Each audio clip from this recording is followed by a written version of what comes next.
thank you for joining us. Today we are going to talk about how to humanely dispatch a cow. We're going to look at the anatomy of a cow's skull. I have one from a cow that we butchered here a couple of weeks ago. Now, it is very, very easy to shoot a cow one time and cut his lights off. But it is very, very hard if you miss the first shot to only have to shoot him twice. That is a challenge. So today we're going to study the cow's head and make sure if you embark on this journey to slaughter your own animals, which is I applaud anybody that does. We do here quite often, but we want to make sure that the animal goes from living the best life an animal can live to dead in a snap. And it's very simple, but it's also very simple to miss. So your target's not very big. Let's look and see where that target is.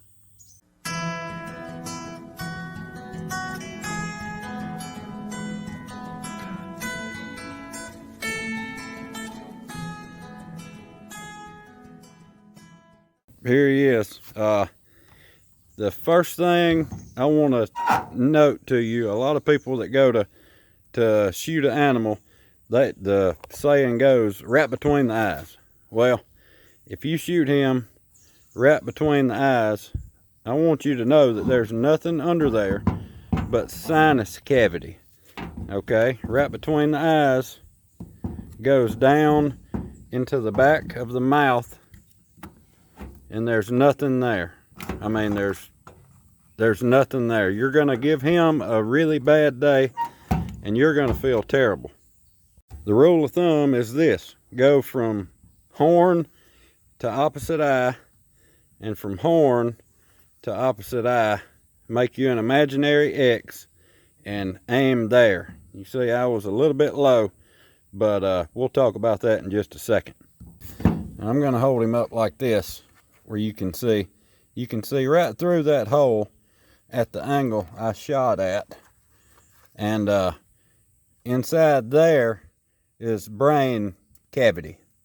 Not down here between the eyes, but back there between the eyes and the horns. Up in there is brain cavity.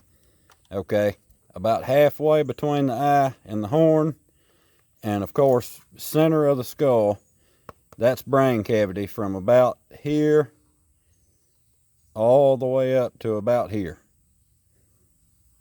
I was a little bit lower than I wanted to be, but it's not the head of a pencil you're shooting at. You have something about big as your fist that you can, that you're aiming for, so you can afford to be off just a little bit. Yeah, I mean, I wasn't shooting with a 22.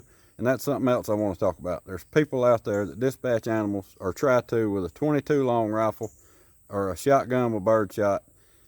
If you're using a firearm, use one that will inflict major damage at the site of entry, okay? Because you won't, I mean, like me, I was off a little bit, but the firearm I used was big enough to compensate.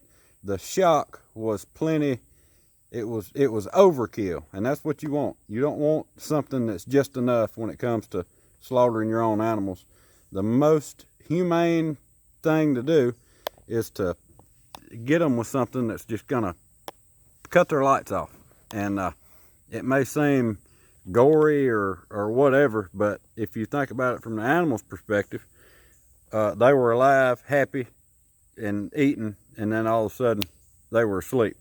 And anyway, I think that's the most humane way to go about it. Anyway, that's all I got for today. Just a short one. Y'all take care. We'll see you on the next one.